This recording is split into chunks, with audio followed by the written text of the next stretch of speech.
નમો આયર્યાણમ નમો વજ્જાયણમ નમો લોહે સવસાહુણમ મંગલમ ભગવાન વીરો મંગલમ ગૌતમો ગણી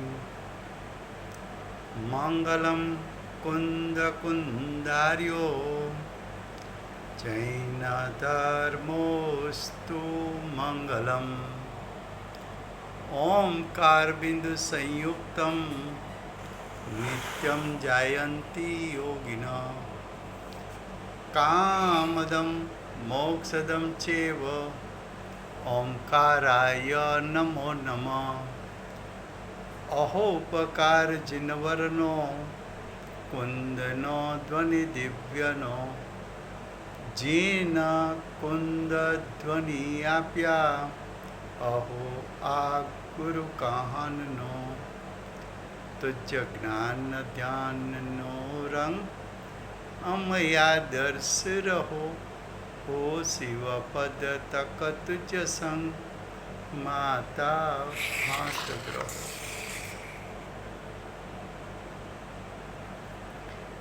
ये श्री जैन सिद्धांत प्रवेशिका है.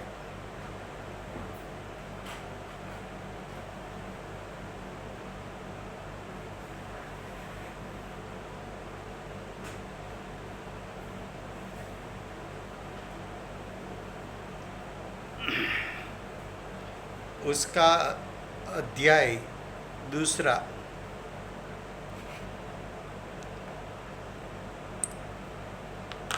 બીજા અધ્યાયમાં 148 કર્મ પ્રકૃતિનો વિષય ચાલે છે.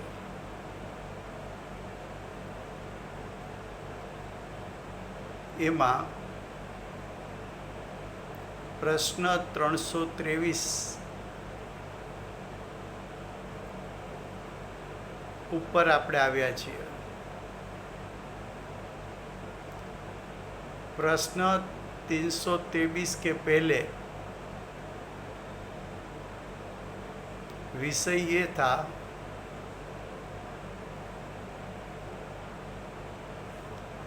कि प्रकृति बंद होता है, उसका जो कारण आश्रव है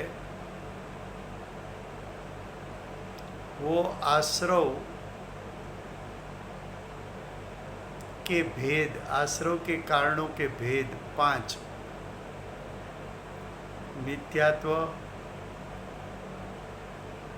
अविरति, प्रमाद, कसाई और योग. तो ये 5 कारण बताइए.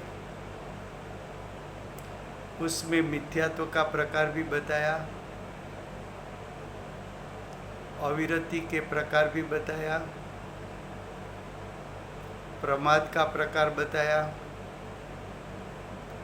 कसाई का प्रकार बताया और योग का. अब प्रश्न 323 वहाँ से क्या बताना है? રાજુભાઈ, લાસ્ટ ટાઈમ તમે હિન્દીમાં સમજાવેલું હતું એ પાછું તમે ગુજરાતીમાં સમજાવવાના હતા. યોગનું કેવી રીતે કંપન થાય છે અને એમાં કેવી રીતે આપણે કર્મ બંધન કેવી થાય રીતે આપણે જોડે છે અને એમાં કેવી રીતે કર્મ બંધાય છે એવું તમે કંઈક સમજાવતા હતા લાસ્ટ ટાઈમ. એ પછી મેં ને મિનલબેન ને બેવે કીધેલું કે પાછું તમે ગુજરાતીમાં સમજાવો. ચોક્કસ. પહેલા એ લઈ લઈએ આપણે. હા હા હા, thank you very much. Thank you. ગુજરાતીમાં. હા ભાઈ, થેન્ક યુ. હાજી. 300 પ્રશ્ન 321 અને 322 ત્યાં આપણે યોગનો વિષય શરૂ કર્યો હતો. યોગના વિષયમાં આપણે એમ કહેલું કે જીવમાં એક યોગ નામનો ગુણ છે. પછી એમ કહ્યું હતું કે યોગના પરિણામ 2 પ્રકારે થઈ શકે. એક અશુદ્ધ પરિણામ, બીજું શુદ્ધ પરિણામ.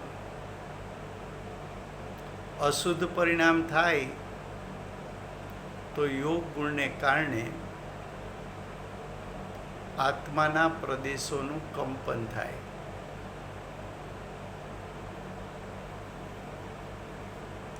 અને શુદ્ધ પરિણામ થાય તો યોગ ગુણ નિષ્કંપ થઈ જાય.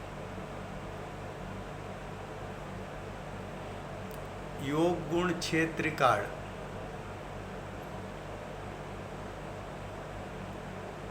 દ્રવ્યને જેમ પરિણામ હોય છે તેમ ગુણને પણ પરિણામ હોય છે. માટે યોગ ગુણના પરિણામ પણ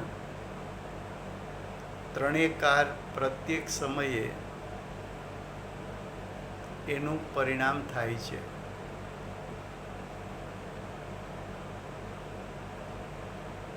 યોગ ગુણમાં જે અશુદ્ધ પરિણામ કીધું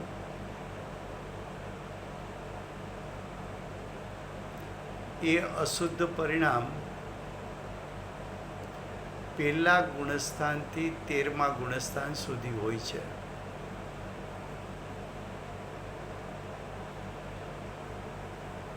એ કંપન થવું એ આશ્રવ તત્વ છે.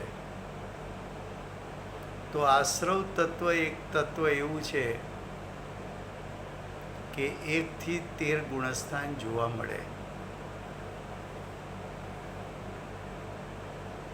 14મા ગુણસ્થાનમાં યોગ ગુણનું પરિપૂર્ણ શુદ્ધ પરિણામ થાય છે. એટલે 14મા ગુણસ્થાનમાં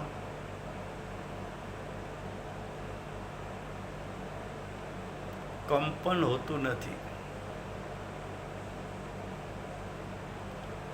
કંપન હોય તો શું અને કંપન ન હોય તો શું? તો કે જેમ ઇલેક્ટ્રોમેગ્નેટ હોય એમાંથી જો કરંટ પસાર થાય તો જ મેગ્નેટિક ફિલ્ડ ઉત્પન્ન થાય. પણ કરંટ પસાર ન થાય તો મેગ્નેટિક ફિલ્ડ જોવા ન મળે. એવી રીતે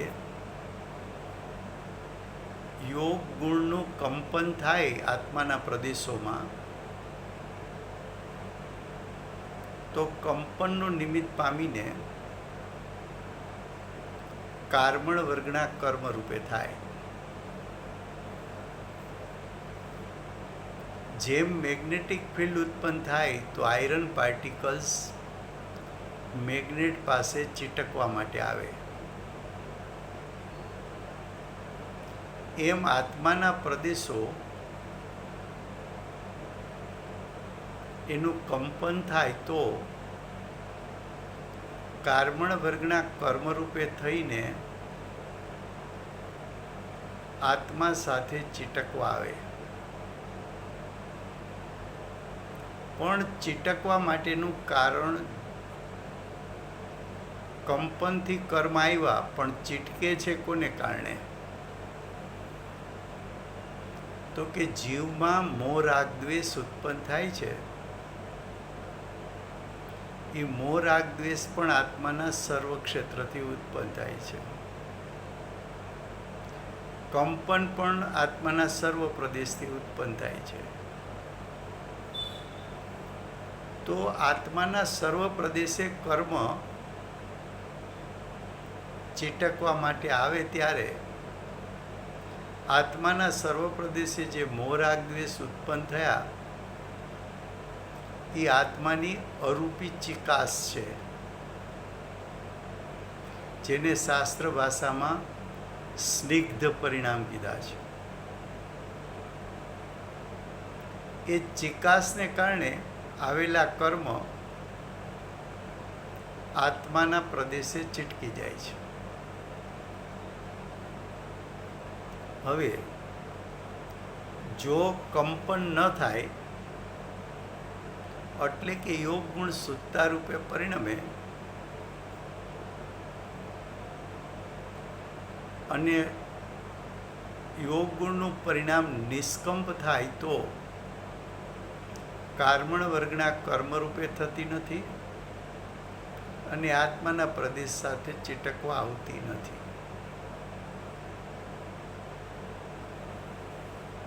હવે કંપનની સાથે સાથે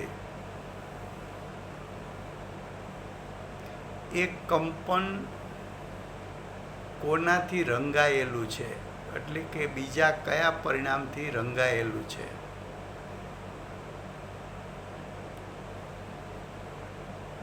તો અજ્ઞાની હોય તો એને મિથ્યાત્વ છે, અવિરતિપણું છે, પ્રમાદ છે ને કસાય છે. તો અજ્ઞાનીનું કંપન મિથ્યાત્વ, અવિરતિ, પ્રમાદ, કસાય સહિતનું હોય.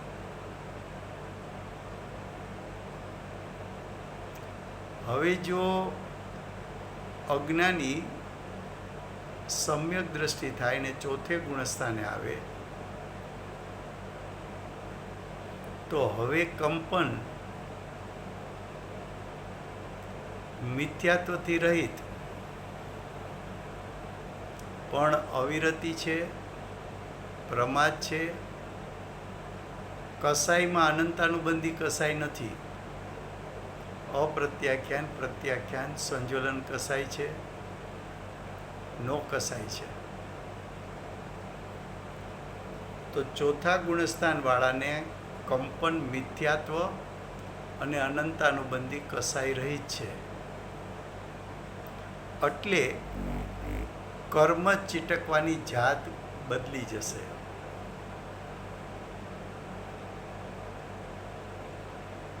હવે ચોથા ગુણસ્થાનવાળા સમ્યક દ્રષ્ટિ પુરુષાર્થ કરે અને પંચમા ગુણસ્થાને આવે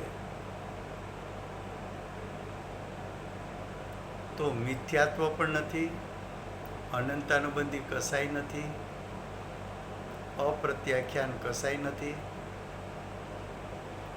અવિરતિ પણ આંશિક છે, આંશિક ચાલ્યું ગયું, પ્રમાદ છે, પ્રમાદ સહિત બે કસાય, પ્રત્યાખ્યાન ને સંજોલન કસાય છે અને નો કસાય સહિતનું કંપન છે.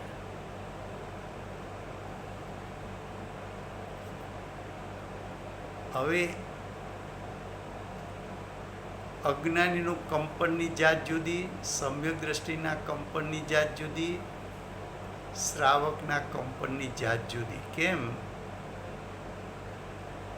તો કે અજ્ઞાની તો મિથ્યાત્વ સહિત બધા કસાયવાળો છે અને સાથે અવિરતિ પ્રમાદ પણ છે. પણ સમ્યક દ્રષ્ટિને મિથ્યાત્વ નથી, અનંતાનુબંધી કસાય નથી, પણ અવિરતિ, પ્રમાદ અને ત્રણ કસાય અને નો કસાય સહિત કંપન છે.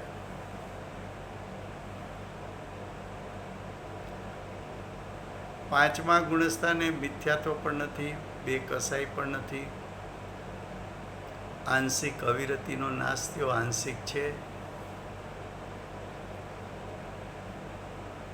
તો આંશિક અવિરતિ, પ્રમાદ અને બે કસાય અને નો કસાય સહિત કંપન છે.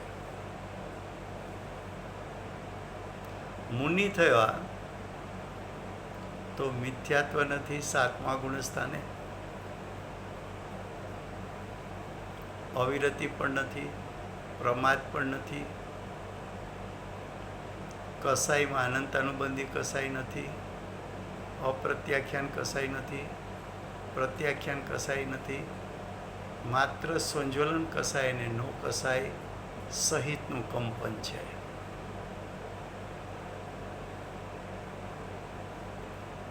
હવે જો સાતમા ગુણસ્થાનથી પછી શ્રેણી માંડીને આઠમા ગુણસ્થાને આવે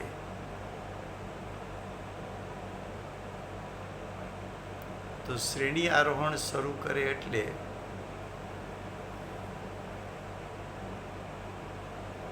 આઠમા ગુણસ્થાને મિથ્યાત્વ નથી, અવિરતિ નથી, પ્રમાદ નથી, ત્રણ કસાઈ નથી, સ્વંજોલનનો ક્રોધ નથી અને 6 નો કસાઈ નથી.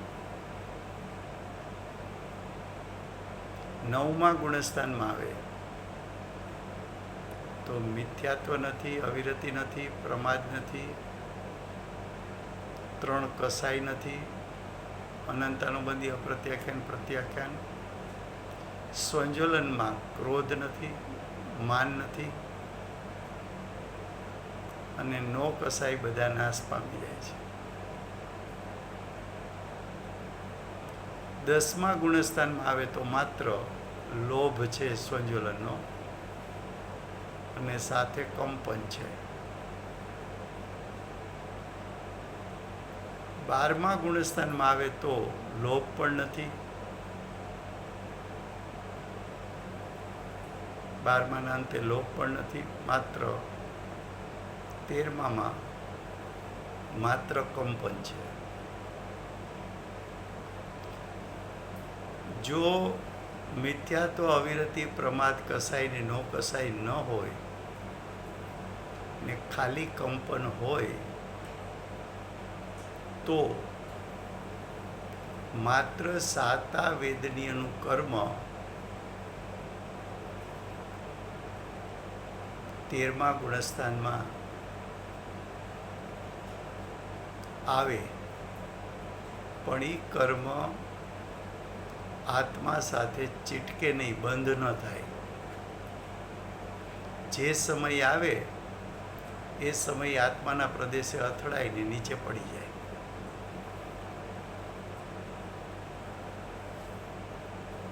શું કામ? તો કે ચીટકવા માટે મોહ, રાગ, દ્વેષ જોઈએ. ચીટકવા માટે કસાઈ નો કસાઈ હોય તો ચીટકે, પણ 13મા ગુણસ્થાનમાં એ કાંઈ નથી એટલે કર્મ ચીટકી શકતા નથી. 14મા ગુણસ્થાનમાં તો કંપન રહ્યું નહીં, નિષ્કંપ થઈ ગયા એટલે કર્મ આવવાનો પ્રશ્ન પણ નથી, ચીટકવાનો પ્રશ્ન નથી. તો યોગનું કંપન કોનાથી રંગાયેલું છે? દર્શન મોહ અને ચારિત્ર મોહમાંથી કોની સાથે રંગાયેલું છે? એ પ્રમાણે કર્મ આવે અને બંધાય.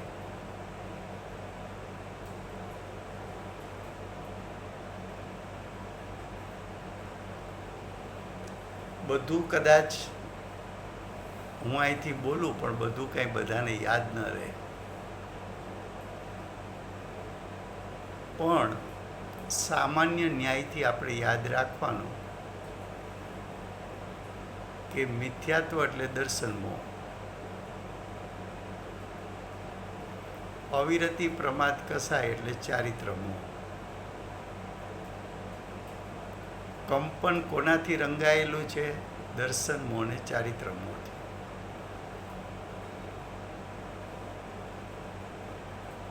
હવે દર્શન મોહ ને ચારિત્ર મોહ છે ત્યાં સુધી કંપન છે, ત્યાં સુધી કર્મ આવે અને દર્શન મોહ ને ચારિત્ર મોહ છે ત્યાં સુધી કર્મો આવીને ચીટકે. રાજુભાઈ, ચારિત્ર મોહ તમે શું કીધું? ચારિત્ર મોહ મિથ્યાત્વ તો દર્શન મોહ, તો ચારિત્ર મોહમાં કયું કીધું? અવિરતિ અને પ્રમાદ. પ્રમાદ અને કસાય ત્રણેય આવી જાય. ઓકે. ચારિત્ર મોહ માટે વર્ણન કેટલા પ્રકારે થાય? આ બધા છે ને અમુક બેઝિક કન્સેપ્ટ છે, પણ એ આપણે શું છે ડિરાઈવ કરવા પડે. બધું વાંચીએ પછી એમાંથી કન્સેપ્ટ કાઢીએ. એ કન્સેપ્ટ એક વખત પકડાઈ જાય ને તો પછી આપણને કંઈ યાદ ના રાખવું પડે. એટલે જુઓ, બરાબર છે. દર્શન મોહમાં શું થાય કે મિથ્યાત્વ છે, પછી ચારિત્ર મોહમાં અવિરતિ ચારિત્ર મોહમાં આવે, પ્રમાદ ચારિત્ર મોહમાં આવે, કસાઈ ચારિત્ર મોહમાં આવે. હવે કસાઈના ભેદ પાડો, ક્રોધ, માન, માયા, લોભ, તો એ પણ ચારિત્ર મોહમાં આવે. હવે ક્રોધ અને માન છે ને એ દ્વેષ છે. દ્વેષના બે ભાગ, એમાં ક્રોધ અને માન આવે. અને રાગના બે ભાગ, માયા અને લોભ. એટલે માયા, લોભ, રાગ છે, ક્રોધ અને માન એ દ્વેષ છે. હવે ક્રોધ, માન, માયા, લોભની જગ્યાએ રાગ, દ્વેષ શબ્દ પ્રયોગ પણ થાય. તો દર્શન મોહમાં મિથ્યાત્વ, ચારિત્ર મોહમાં અવિરતિ, પ્રમાદ, કસાઈ. કસાઈના ભેદ પાડો તો ક્રોધ, માન, માયા, લોભ એ પણ ચારિત્ર મોહ. ક્રોધ, માન, માયા, લોભને બે વિભાગમાં જ વેચો તો રાગ, દ્વેષ. તો રાગ, દ્વેષ પણ ચારિત્ર મોહ. અને નો કસાય, હાસ્ય, રતિ, અરતિ, શોક, ભય, જુગુપ્સા અને 3 વેદ, એ પણ ચારિત્ર મોહ. તો આ બધું ચારિત્ર મોહમાં આવે. ચારિત્ર મોહ છે, દર્શન મોહ, ચારિત્ર મોહ. પેલો દર્શન મોહ જાય. ચારિત્ર મોહ ક્રમે ક્રમે જાય. પેલું મિથ્યાત્વ જાય, પછી આંશે અવિરતિ જાય, પછી સાવ અવિરતિ જાય, પછી પ્રમાદ જાય, કસાઈમાં પેલું અનંતાનુબંધી જાય, પછી અપ્રત્યાખ્યાન જાય, પછી પ્રત્યાખ્યાન જાય. અનંતાનુબંધી, અપ્રત્યાખ્યાન, પ્રત્યાખ્યાનમાં 4 સાથે જાય કે અનંતાનુબંધીનો ક્રોધ, માન, માયા, લોભ ચારેય એક સાથે નાશ પામે. અપ્રત્યાખ્યાનમાં પણ એવું, ચારેય એક સાથે નાશ પામે, ક્રોધ, માન, માયા, લોભ. પ્રત્યાખ્યાનમાં પણ એવું, ક્રોધ, માન, માયા, લોભ સાથે નાશ પામે. રાજુભાઈ, આ પ્રત્યાખ્યાન, અપ્રત્યાખ્યાન અને સંજ્વલન એ એક્ઝેક્ટલી શું છે? શું? હા, એ બતાવો. સંજ્વલન છે એમાં એક સાથે ચારેય નો જાય, ક્રમથી જાય. હા, એ તો મને યાદ છે, તમે કીધું. હા, યાદ છે.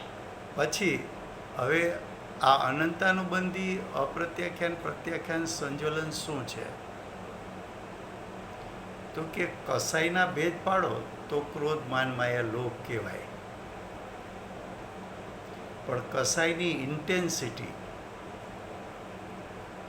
એના ભેદ પાડો તો અનંતાનુબંધી, અપ્રત્યાખ્યાન, પ્રત્યાખ્યાન, સંજ્વલન. એમાં સૌથી ઇન્ટેન્સિટી વધારે કોની? તો કે અનંતાનુબંધીની. એનાથી ઓછી તો અપ્રત્યાખ્યાનની, એનાથી ઓછી તો પ્રત્યાખ્યાનની, એનાથી ઓછી તો સંજ્વલનની. જૈન દર્શનમાં એવું છે કે સૌથી મોટા પાપ પહેલાં જાય, તીવ્રમાં તીવ્ર પાપ હોય ને પહેલાં જાય. તો દર્શન મોહ ને ચારિત્ર મોહની વાત કરો તો દર્શન મોહ સૌથી તીવ્ર કહેવાય. તો દર્શન મોહમાં મિથ્યાત્વ પેલું જાય. ચારિત્ર મોહમાં અનંતાનુબંધીનો ક્રોધ, માન, માયા, લોભ સૌથી તીવ્ર અને મોટું પાપ. કસાઈમાં મોટું પાપ અનંતાનુબંધી, અને અનંતાનુબંધીથી મોટું પાપ દર્શન મોહમાં મિથ્યાત્વ. તો દર્શન મોહમાં જ્યારે મિથ્યાત્વ જાય ત્યારે ચારિત્ર મોહમાં અનંતાનુબંધી જાય. એટલે સૌથી મોટા પેલા બે પાપ તો સમ્યક દર્શન પ્રાપ્ત થતાં જ નાશ પામી ગયા. એટલે સમ્યક દર્શન પ્રાપ્ત થયું એટલે હવે મોટા મોટા પાપનો નાશ થઈ ગયો, તો એ જીવો કોઈ દી હલકી ગતિમાં ન જાય, નીચી ગતિઓમાં જન્મ ન લે. બીજું, સૌથી મોટા પાપનો નાશ થયો એટલે બધા પ્રકારના કસાઈનું જોર ઘટી ગયું. કસાઈનું જોર ઘટી ગયું એટલે સમ્યક દ્રષ્ટિના પુરુષાર્થનો વેગ ઝડપથી ચાલે, અને વેગ ઝડપથી ચાલે એટલે અપ્રત્યાખ્યાન કસાઈ જાય. પછી જે પેલું અનંતાનું બંધી ગયું, પછી 3 રહ્યા, એ 3માં મોટું પાપ પછી અપ્રત્યાખ્યાન, પછી 2 રહ્યા તો એમાં મોટું પાપ પ્રત્યાખ્યાન, પછી 1 રહ્યું સંજોલન, પણ એમાં ક્રમથી જાય છે. પેલું ક્રોધ, પછી માન, પછી માયા, પછી લોભ. તો સામાન્ય ન્યાય આપણે શું પકડવાનો, કોમન પ્રિન્સિપલ શું, અથવા કન્સેપ્ટ શું? તો કે મોહ છે ત્યાં સુધી મોક્ષ ન થાય. પછી મોહના પ્રકાર 2, દર્શન મોહ, ચારિત્ર મોહ. એ 2માં સૌથી મોટું પાપ કયું તો કે દર્શન મોહ. એ એક સાથે જાય, મિથ્યાત્વ. કાં જીવ મિથ્યા દ્રષ્ટિ હોય ને કાં સમ્યક દ્રષ્ટિ, ત્યાં કંઈ ક્રમ નથી પડતો. પણ ચારિત્ર મોહમાં ક્રમ પડે છે કે પેલા અનંતાનુબંધી, પછી અપ્રત્યાખ્યાન, પછી પ્રત્યાખ્યાન, પછી સંજોલન, અને સંજોલનની સાથે નો કસાઈ જાય એમ. અને જ્યાં સુધી મોહ છે ત્યાં સુધી કર્મબંધન છે, જ્યાં સુધી કંપન છે ત્યાં સુધી કર્મ આવે, અને જ્યાં સુધી મોહ છે ત્યાં સુધી આવેલા કર્મ આત્મા સાથે ચીટકે. એટલે આ બધી કોમન વાત યાદ રાખીએ ને એટલે આપણે મોટા મોટા શાસ્ત્રો સમજવામાં સહેલું પડે.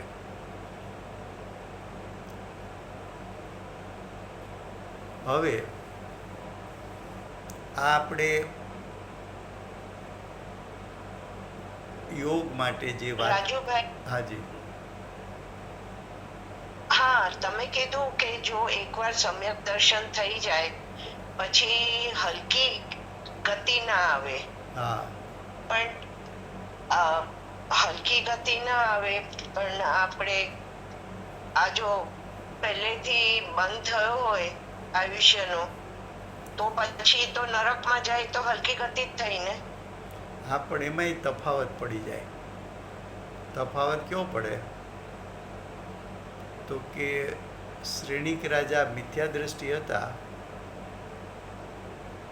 અને આયુષ નરકનું બાંધ્યું તો 7મી નરકમાં ગયા. આયુષ 7મી નરકનું બંધાણું. પણ એ જ ભવમાં એને આયુષ પૂરું થાય ત્યાર પહેલાં સમ્યક દર્શન પ્રગટ કરી લીધું. તો કેટલો મોટો તફાવત થઈ ગયો કે 7મી નરકનું આયુષ ઘટીને પહેલી નરકનું થઈ ગયું. તો કે એમાં શું તફાવત પડ્યો તો કે તફાવત એ પડ્યો કે 7મી નરકનું ઓછામાં ઓછું આયુષ 33 સાગરોપમ હોય, વધીને 33 સાગરોપમ હોય,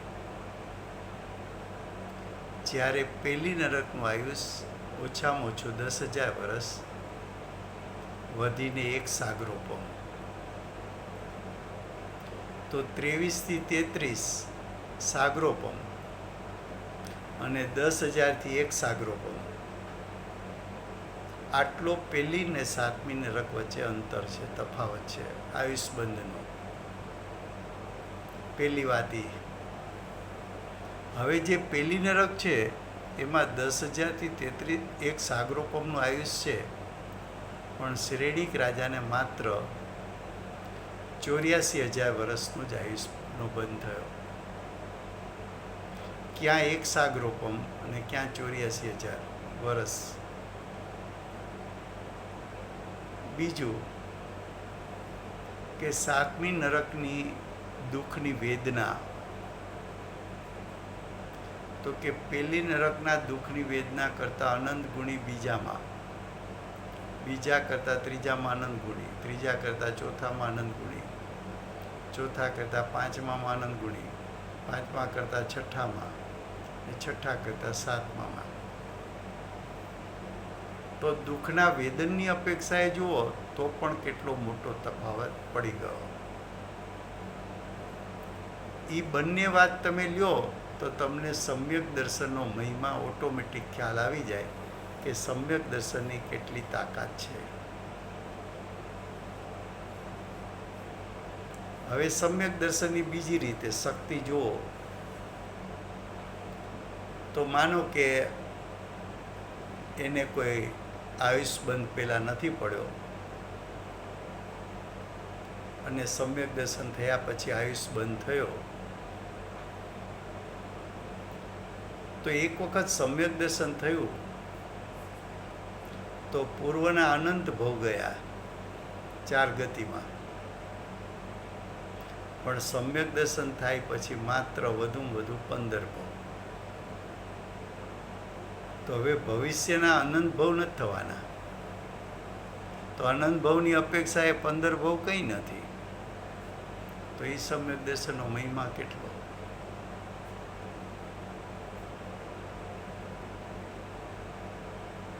બીજું, કર્મ તરફથી વિચારો તો દર્શન મોહનીય લાંબામાં લાંબુ કર્મ 70 કરોડાકરોડી સાગરનું બંધાય અને અનંતાનું બંધીનું લાંબામાં લાંબુ 40 કરોડાકરોડીનું બંધાય. એની સામે સમ્યક દર્શન થાય પછી અંત મુહૂર્ત કાળ ચોથી લબ્ધિમાં આવે, પ્રાયોગિક લબ્ધિમાં,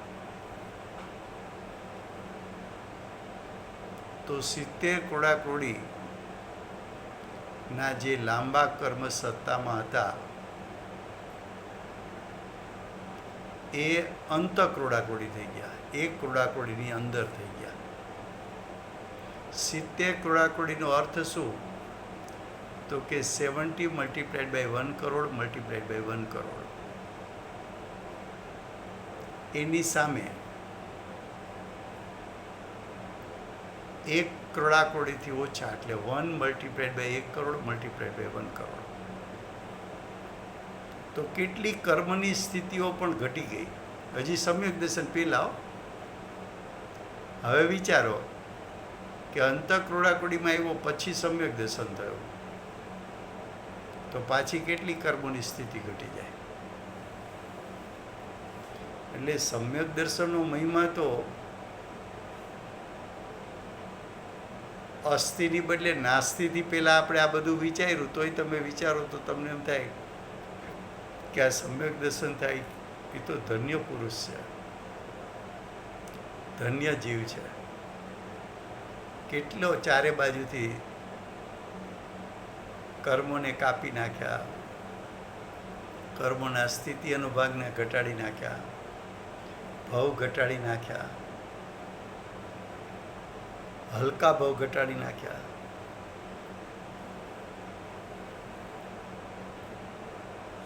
પણ એ સમ્યક દર્શનનો મહિમા લાવવા માટે પણ આવું બધું વિચારવું જોઈએ કે આ સમ્યક દર્શન ગુરુદેવ કરે છે, માતાજી કરે છે, તો આનો મહિમા શું? તો ક્યારેક આવું મેથેમેટિકલી એ વિચારવાથી જીવને લાભ થાય કે ભાઈ આના તો લાભ કેટલા છે સમ્યક દર્શનના.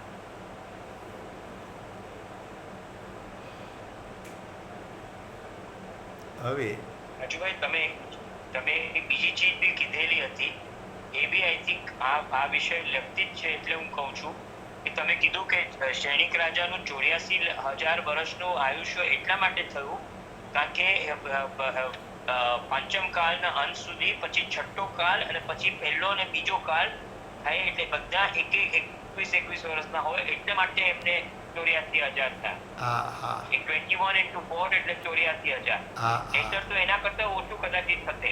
હા હા હા થઈ શકે, હાજી. સાચી વાત છે. એટલે મહિમા એના એટલે આપણે કેટલી મહિમા થવી જોઈએ. હા. મારો આશરે એ જ હતો. હા સાચી વાત છે. હા. બીજું શું છે કે અસ્થિથી વિચારો તો અનાદિકાળમાં ક્યારેય તમને અતિન્દ્રિય જ્ઞાન ને અતિન્દ્રિય સુખનું વેદન નહોતું. તો એ જે સમ્યક દર્શન થયું ત્યારે જે અતિન્દ્રિય જ્ઞાન, અતિન્દ્રિય સુખ, અતિન્દ્રિય શાંતિનો જે અનુભવ થયો ને અનંતે અનંત ગુણની આંશિક શુદ્ધતા પ્રગટ થઈ અને એક વખત જીવ શરીરથી અને કર્મથી છૂટો પડ્યો અને મોહ રાગ દ્વેષથી છૂટો પડ્યો, એવો આત્મા તમને વેદનને અનુભવમાં આવ્યો અને એનું શક્તિરૂપ સામર્થ્ય કેટલું છે એ તમને પ્રતીતિમાં આવી ગયું અને અનુભૂતિના કાળે જ્ઞાને આ પાછું બધું જાણી લીધું.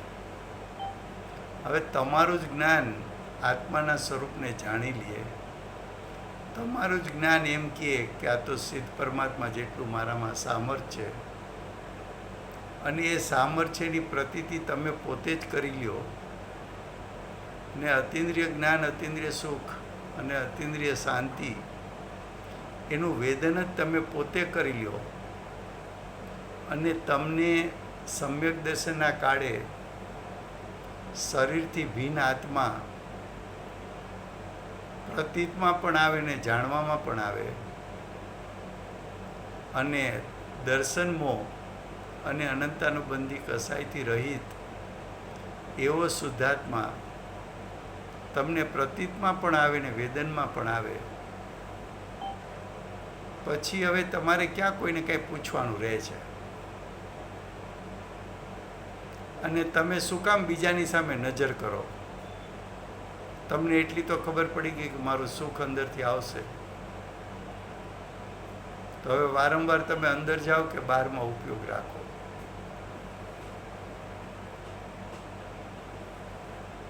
એટલે અલગ અલગ માતાજી એટલે જ માતાજી અંદરમાં જ હોય છે. એટલે માતાજીને એટલે માટે જ એમને બહાર આવવાનું ગમતું નથી. હા, એ ચોખ્ખી ના શું કામ પાડે છે?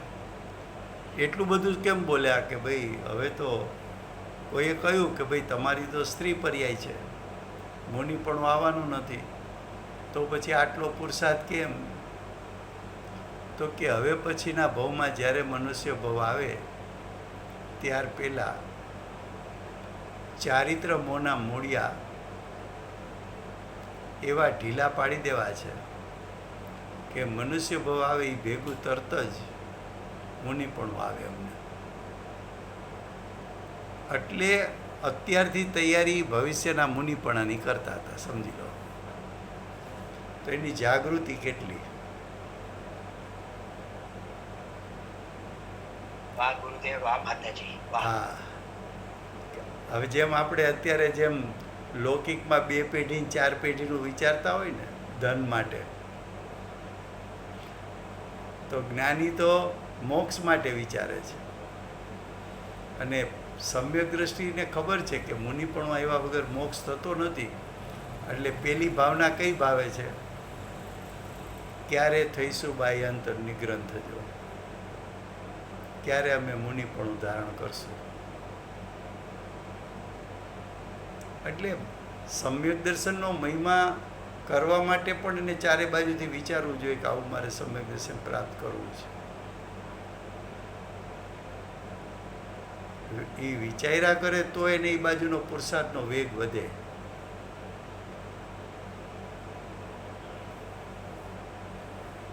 તો હવે ક્વેશ્ચન 323 પ્રશ્નથી શું કહે છે પેલા એની સામાન્ય ભૂમિકા સમજી લઈએ કે મારા પરિણામમાં મિથ્યાત્વ ઉત્પન્ન થાય તો એ મિથ્યાત્વને કારણે કેટલા પ્રકારના કર્મનો બંધ થાય, એકલા મિથ્યાત્વને કારણે. પછી કહેશે કે અવિરતિ છે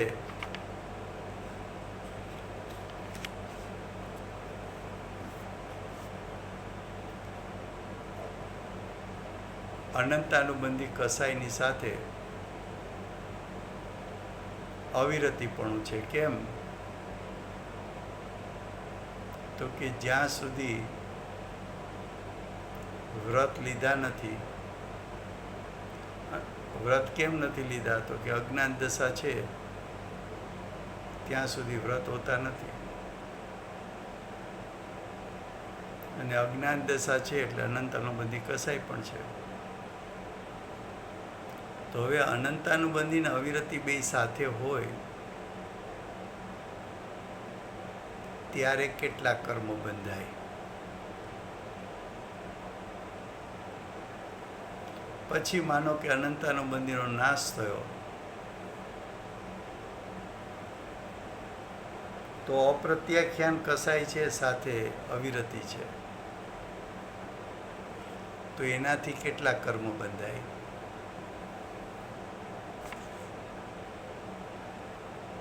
પછી અપ્રત્યાખ્યાન કસાય નાશ થયો તો એ આંશિક અવિરતિ રહી, તો પ્રત્યાખ્યાન કસાય સાથે આંશિક અવિરતિ હોય તો કેટલી કર્મ પ્રકૃતિ બંધાય?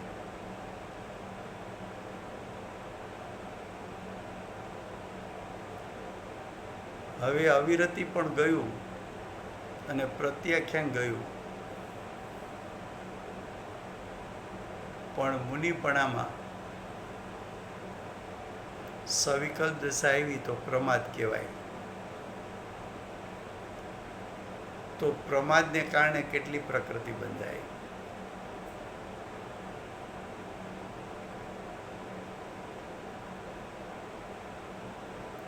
અને પછી સંજ્વલન કસાય હોય તેના કારણે કેટલી પ્રકૃતિ બંધાય?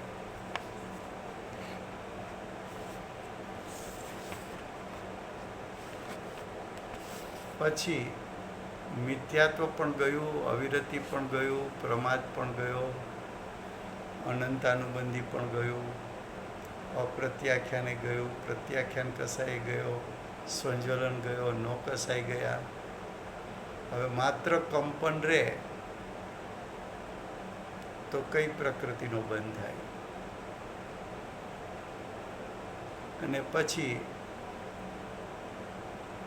કંપન પણ ગયું અને નિષ્કંપતા આવી ગઈ તો કર્મ બંધાય કે ન બંધાય?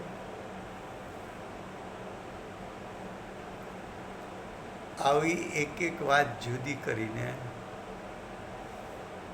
પ્રશ્ન 323 સમજાવશે. એટલે જીવના કયા ભાવને કારણે કેવું કર્મ બંધાય? સામાન્ય ન્યાય શું? તો કે જીવના ભાવોને કારણે કર્મ બંધાય છે, પેલો ન્યાય એ. બીજો ન્યાય એ કંપનના નિમિત્તે કર્મ આવે અને મોહ સહિતના રાગદ્વેષને કારણે અને મોહ રહિત રાગદ્વેષને કારણે આવેલા કર્મો આત્મા સાથે બંધાય.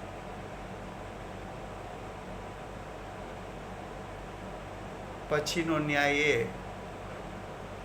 કે જીવના કયા ભાવથી કયું કર્મ બંધાય. તો એ વિષય કાલે ચાલશે. આજે સમય થયો છે. વર્તમાન 24ના આખરી તીર્થંકર બાલ બ્રહ્મચારી મહાવીર ભગવાનનો જય હો. મહાવિદ્ય ક્ષેત્રે બિરાજતા પ્રથમ તીર્થંકર, ધર્મ ધુરંધર, અનંત ચતુષ્ટયના ધારક, દિવ્ય ધ્વનિના દાતાર, શાસન ઉપકારી શ્રી સિમંદર ભગવાનનો જય.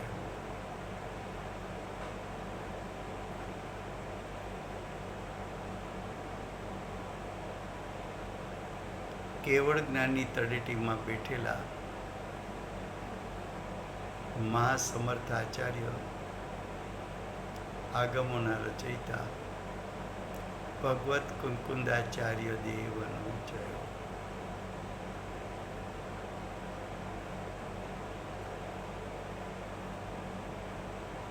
વર્તમાન કાળે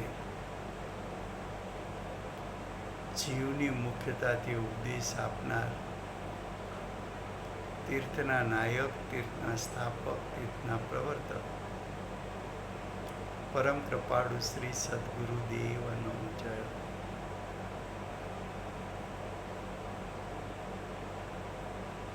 પૂજ્ય ગુરુદેવના ભૂત, વર્તમાન, ભાવિ ભવોનો મહિમા બતાવનાર, સ્વાનુભવયુક્ત, જાતિસ્મરણ જ્ઞાનયુક્ત પ્રસમમૂર્તિ ભગવતી માતનો જય. સમ્યક દર્શનની પ્રાપ્તિમાં નિમિત્તરૂપ સર્વ જીનવાણી માતનો જય. પૂજ્ય ગુરુદેવ અને માતાજીની સાધના ભૂમિ સુવર્ણપુરી ધામનો જય. સુવર્ણપુરી ધામમાં બિરાજતા સર્વ દેવશાસ્ત્ર ગુરુ ભગવંતનો જય. વર્તમાન ગુરુ અને ભવિષ્યના તીર્થંકર શ્રી સૂર્યકીર્તિ ભગવાનનો જય. શ્રી સૂર્યકીર્તિ ભગવાનના સમોસરના મુખ્ય ગણધર દેવેન્દ્ર કીર્તિનાથ ભગવાનનો જય. પરમ દિગંબર જૈન ધર્મનો જય.